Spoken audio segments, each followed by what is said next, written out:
নমস্কার, আমি অনিন্দিতা আর আপনাদের সকলকে স্বাগত আমার চ্যানেলের নতুন ভিডিওতে।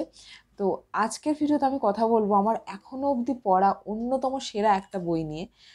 তো আর একদমই সময় নষ্ট করবো না, কারণ অলরেডি আপনারা বুঝে গেছেন আমি যে বইটার কথা বলছি সেটা হলো রবি ঠাকুরের অচলায়তন নাটকটির কথা।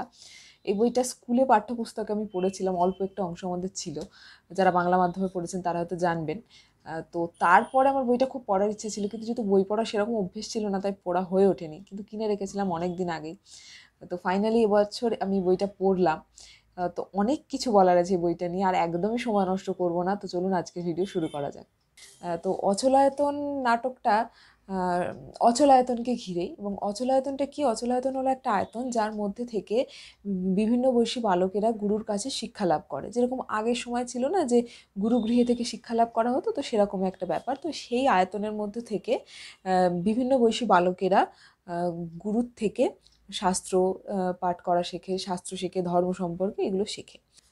কিন্তু অচলায়তনে যখন থাকেন বালকেরা, বিভিন্ন বয়সী বালকেরা, তাদের কাজ হলো গুরুর কথা মতো চলা, শাস্ত্র পাঠ করা, মন্ত্র মুখস্থ করা, এবং অন্ধের মতো যা যা বলা হয়েছে তাদেরকে অনুসরণ করা।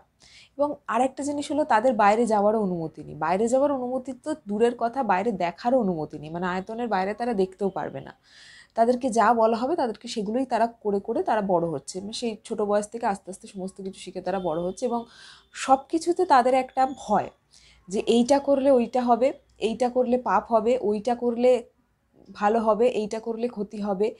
মনের তারা সমস্ত ইচ্ছা জিজ্ঞাসা সমস্তকে দমন করে তারা অন্ধের মতো শুধুমাত্র গুরুকে অনুসরণ করে, মানে আয়তনের নিয়মকে অনুসরণ করে বলা ভালো।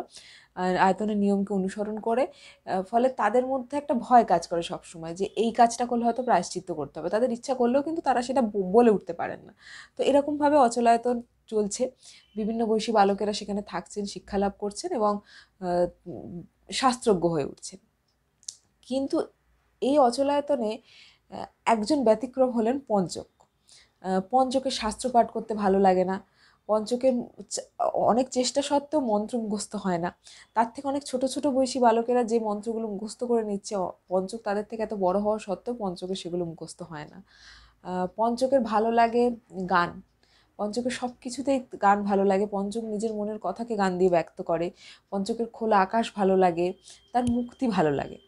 কিন্তু অচলায়তনে তো মুক্তি নেই। অচলায়তনে তো মুক্তির কোনো স্বাদই তারা কেউ কোনোদিনও পায়নি। কারণ অচলায়তনের বাইরে বেরিয়ে সেই মুক্তির স্বাদ আস্বাদন করার অনুমতিও তাদের নেই। কিন্তু পঞ্চক বাইরে বেরোয়। এবং আচার্য মহাশয়, যিনি এই অচলায়তনের আচার্য, তিনি কিন্তু পঞ্চককে খুব ভালোবাসেন। এবং তিনি একটা দ্বন্দ্বের মধ্যে কাজ করেন। তিনি সবটা যে ভালোভাবে মেনে নিতে পারছেন সেটাও নয়, আবার সবটাকে যে নাও মানতে পারছেন, একটা সংস্কার কাজ করে, তো সেটা তার মধ্যে একটা দ্বন্দ্ব চলে। তাই তিনি চায় পঞ্চককে আটকান না, পঞ্চক আয়তনের বাইরে যায়। গিয়ে পঞ্চক সেই সময় দাঁড়িয়ে যে ছোট জাতি যাদেরকে বলা হতো, যাদেরকে নিচু জাতি বলা হতো, সেই রকম জাতির কিছু ছেলে মেয়েদের সাথে একটা জাতির কথা এখানে বলা হয়েছে সোনপাংশু, তাদের সাথে সে মিশছে। সে দেখছে যে তাদের হয়তো অক্লান্ত পরিশ্রম করতে হয়, কিন্তু আয়তনে থাকলে ওদের হয়তো শারীরিকভাবে অত পরিশ্রম করতে হয় না।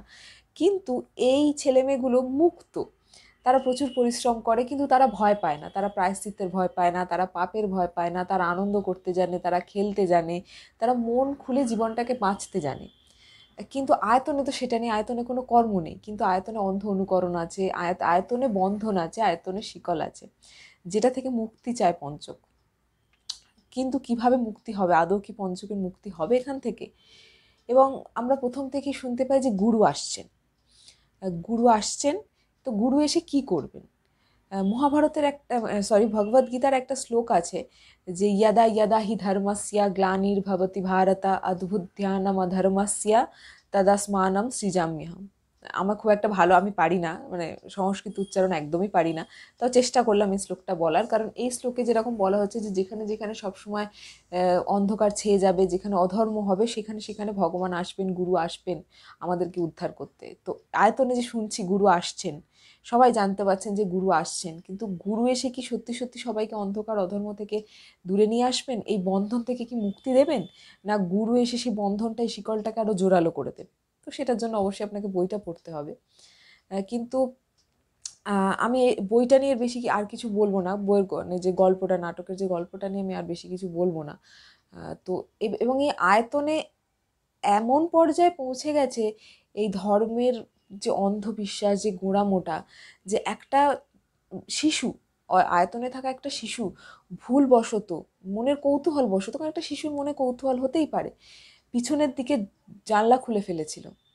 ফলে তাকে এমন কঠিন প্রায়শ্চিত্ত করতে হচ্ছে যে না, ওই জানলাটা খোলা বারণ, কারণ ওই পাশে কোনো দেবী আছে, তার কোপ পড়তে পারে আয়তনের মধ্যে। ফলে তাকে এমন প্রায়শ্চিত্ত করতে বাধ্য করা, মানে এমন প্রায়শ্চিত্তে তাকে নিয়ে যাওয়া হচ্ছে যে তার ফলে তার জীবনও চলে যেতে পারে। এবং সবথেকে বড় কথা, এই শিশুটার মনে এমন ভয় যে একটা ছোট্ট শিশু, 4-5 বছরের একটা শিশু, সে বলছে আমি পাপ করেছি। কেন? ওই জানলাটা খুলেছে বলে তার মনে হচ্ছে সে পাপ করেছি। একটা 5 বছরের শিশুর মনে পাপ পূর্ণ প্রায়শ্চিত্ত, তার মানে কতটা বন্ধন, কতটা শিকলটা জোরালো হলে একটা 5 বছরের শিশু ভাবতে পারে যে সে পাপ করেছে, তার প্রায়শ্চিত্ত করা প্রয়োজন। তো কিন্তু পঞ্চক এটা মেনে নিতে পারে না, আচার্য মহাশয় এটা মেনে নিতে পারেন না। তো কিভাবে তারপরে নাটকটি এগোয় সেটা অবশ্যই আপনারা পড়বেন, আমি বেশি কিছু বলবো না। গুরু আসছেন, আমরা নাটকের প্রথম থেকেই জানতে পারি যে আয়তনের যে গুরু তিনি আসছেন। তো কিন্তু গুরুকে সবাই চেনেন না, আচার্য মহাশয় ছাড়া গুরুকে সেরমভাবে কেউ চেনেন না। তো গুরু আসছেন, গুরু এসে কী করবেন। এবং আমরা যদি একটু মহাভারতে দেখি যে শ্রীকৃষ্ণ, তিনিই তো গুরু, তিনিই তো ভগবান, কিন্তু সবাই তার আশপাশের মানুষরা কি তাকে চিনতে পারছেন? সবার পক্ষে বোধহয় তাদেরকে চেনা সম্ভব হয় না।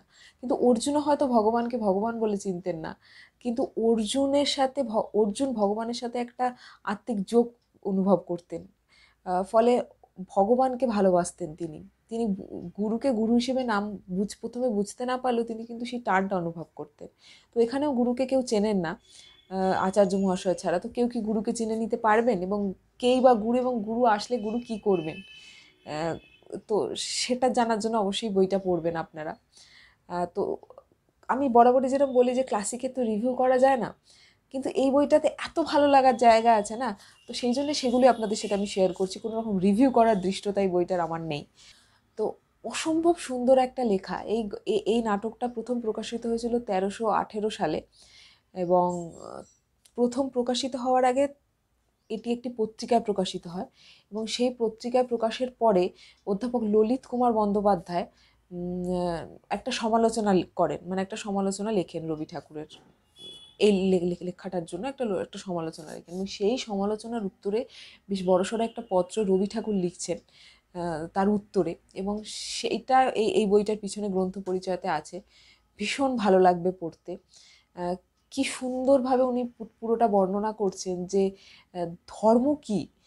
ধর্ম তো কোনোদিনও বন্ধন হতে পারে না, প্রকৃত ধর্ম তো কোনোদিনও শিকল হতে পারে না, ধর্ম তো মুক্ত।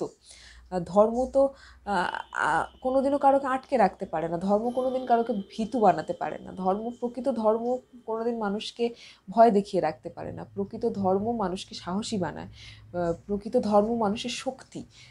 তো সেইখানে দাঁড়িয়ে রবি ঠাকুর লিখছেন যে আচার আচরণ তো ধর্মকে গতি দেওয়ার জন্য, কিন্তু সেই আচার আচরণগুলো যদি ধর্মের থেকে বড় হয়ে যায়, সে আচার আচরণগুলো যদি ধর্মের গতিরোধ করে, তাহলে তো সেটা শিকলে পরিণত হয় না, তখন তো কারোকে বলতেই হবে কথা।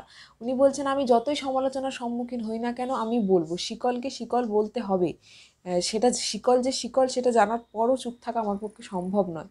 কি সুন্দরভাবে উনি এই নাটকটার মাধ্যমে খুব বড় একটা বিষয় তুলে ধরেছেন, এবং আমার মনে হয় যে কলমের থেকে জোরালো প্রতিবাদের অস্ত্র আর কিছু হতে পারে না। আচার মানুষকে ধর্মের পথটা দেখাবে, ধর্মকে একটা গতি দেবে, কিন্তু সেই আচার যদি শিকল হয়ে যায়, সেই আচার যদি মানুষের ব্যক্তি স্বাধীনতা, মানুষের ব্যক্তি সত্তাকে আঘাত করে, একটা তখন কিন্তু সেটা শিকল ছাড়া আর কিছুই নয়, সেটা বন্ধন ছাড়া আর কিছুই নয়, তখন সেটা ধর্মের গতিটাকে রোধ করছে। ভয় কোনোদিনও ধর্ম, মানে ভয় করে কোনোদিনও কিছু পালন করা কোনোদিনও ধর্ম হতে পারে না। ধর্ম হবে মুক্ত, ধর্ম হবে স্বাধীন। আমি আচার পালন করব, উনি কিন্তু এখানে বলছেন না যে আচার আচরণ পালন করব না, আমরা করব, কিন্তু সেটা মনের ইচ্ছাতে করব, সেটা ভয়তে করব না। কোনো জিজ্ঞাসা থাকলে আমি সেই জিজ্ঞাসাটা আপনার সামনে করতে পারবো, সেই জিজ্ঞাসাটা যেন কোনোদিনও আমাকে মনের মধ্যে প্রায়শ্চিত্তের ভয় বা পাপের ভয় আমাকে দমন না করতে হয়। তো ধর্ম মুক্তি দেবে মানুষকে, ধর্ম মানুষকে স্বাধীনতা দেবে, ধর্ম কোনোদিনও শিকল হতে পারে না।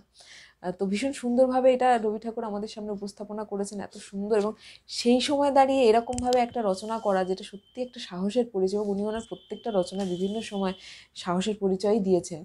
এবং আমার একটা জিনিস খুব ভালো লেগেছে এই বইটাতে, যে এখানে কিন্তু ধর্মের বিরোধিতা করা হচ্ছে না, এখানে আচার আচরণের বিরোধিতা করা হচ্ছে না, এখানে বলা হচ্ছে প্রকৃত ধর্মটা কি।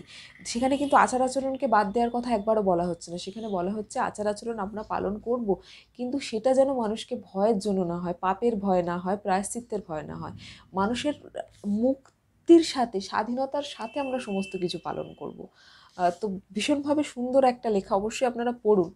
এবং গান এই বইতে ভীষণ একটা গুরুত্বপূর্ণ ভূমিকা পালন করেছেন। এই নাটকটা শুরুও হচ্ছে পঞ্চকের একটা গান দিয়ে, এবং শুধু পঞ্চক নয়, পঞ্চকের বিভিন্ন গলায় বিভিন্ন গান, বালকদের গলায় গান আছে অনেক সময়, বা সেই সময় দাঁড়িয়ে যাদেরকে বলা হচ্ছে যে তারা মানে সেই অর্থে সমাজের উচ্চ জাতির সাথে তাদের চলে না, বা যাদেরকে সেই সময় দাঁড়িয়ে নিচু জাতি বলা হতো, সেই সব মানুষদের গলায় কিছু সুন্দর সুন্দর গান, যা আপনার আত্মাকে পরিতৃপ্ত করবে।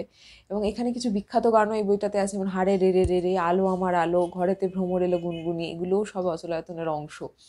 এবং কিছু কিছু জায়গায় যে লেখা রবি ঠাকুরের, বিশেষত দাদা ঠাকুর বলে একটা চরিত্র আছে, তার সাথে পঞ্চকের যে কথোপকথন আপনার আত্মাকে পরিতৃপ্ত করবে। আপনি খানিকক্ষণ পর পর বসে, আমার সাথে এটা হয়েছে বলে আমি বলছি, কিছু কিছু জায়গা পড়ার পর আমি জাস্ট বইটাকে হাতে নিয়ে বসে বসে ভাবছিলাম, যে সেই গভীরতাটা মাপার চেষ্টা করছিলাম। অসম্ভব সুন্দর একটা লেখা। আমি আপনাদের প্রথম যে গানটা আছে, সেই গানটা একটু আপনাদেরকে আমি বলতে চাই।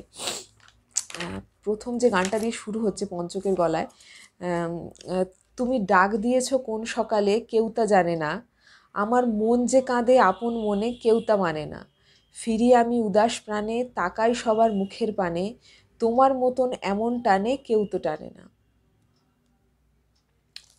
কিছু বলার নেই, সত্যি কিছু বলার নেই। অসম্ভব সুন্দর একটা সৃষ্টি। আপনারা যারা পড়েননি, আমি সবাইকে রিকোয়েস্ট করব পার্সোনালি, অবশ্যই পড়ুন অচলায়তন। এত সুন্দরভাবে প্রতিবাদ, এত গভীরতার সাথে প্রতিবাদ, আমি সত্যি কোনোদিন কোনো কলমে এইরকমভাবে কোনো জিনিসের প্রতি প্রতিবাদ জানানো যায়, এটা না পড়লে হয়তো বুঝতে পারতাম না। অসম্ভব সুন্দর একটা লেখা, অবশ্যই পড়ুন। না যারা পড়েছেন তারা অবশ্যই নিজেদের মতটা, আমি সবাইকে রিকোয়েস্ট করব, প্লিজ জানান অচলায়তন আপনাদের কেমন লেগেছে, অচলায়তন নিয়ে আপনার মতামতটা অবশ্যই জানাবেন। তো আমার এই বইটা লতিকা প্রকাশন থেকে প্রকাশিত। আমি প্রায় 2-3 বছর আগেই বইটা কিনেছিলাম, 2-3 বছর না, তার আগে কোভিডের আগে বইটা আমি কিনেছিলাম। তখন মুদ্রিত মূল্য ছিল 70 টাকা, এখন হয়তো 70 টাকাও থাকতে পারে বা একটু বাড়তে পারে। তো অসম্ভব সুন্দর একটা লেখা, আমি সবাইকে পার্সোনালি রিকোয়েস্ট করব, প্লিজ পড়ুন। এবং আরেকটা কথা বলবো, যে এটা কোনো রিভিউ ভিডিও নয়। আমি আগেও বলেছি, বারবার বলি, যে ক্লাসিকের রিভিউ করার যোগ্যতা, দৃষ্টতা বা প্রয়োজনীয়তা কোনোটাই নেই। তো আমি এত সুন্দর লেগেছিল এটা পড়ার পর, আমি এতই মুগ্ধ হয়েছিলাম, তাই ভেবেছিলাম যে আমার কীরকম লেগেছে সেটা আপনাদের সাথে শেয়ার করব। আমি জানি আমি এখন হয়তো অনেক কিছু বলার ছিল সেটা বলে উঠতে পারিনি, অনেক কিছু মিস করেছি। তো আবার পড়বো কোনো সময়, তো আবার পড়ে যদি নতুন নতুন কোনো ভালো লাগা তৈরি হয় বা নতুন কোনো পরিতৃপ্তি হয় বইটা থেকে, সেটা অবশ্যই আপনাদের সাথে শেয়ার করব। তো আজকের ভিডিও এখানে শেষ করব। যদি ভিডিওটা ভালো লেগে থাকে অবশ্যই একটা লাইক করে দেবেন, আর কমেন্ট সেকশন খোলাই আছে আপনাদের মতামত জানানোর জন্য। দেখা হচ্ছে পরের দিন পরের ভিডিও নিয়ে। ততদিন নিজে ভালো থাকুন, আশপাশটাকে ভালো রাখুন, নিজে পজিটিভ থাকুন, আশপাশটাকে পজিটিভ রাখার চেষ্টা করুন, নিজে বই পড়ুন, অন্যকে বই পড়ার জন্য উৎসাহিত করুন, এবং বই নিয়ে প্রচুর আলোচনা করুন। নমস্কার।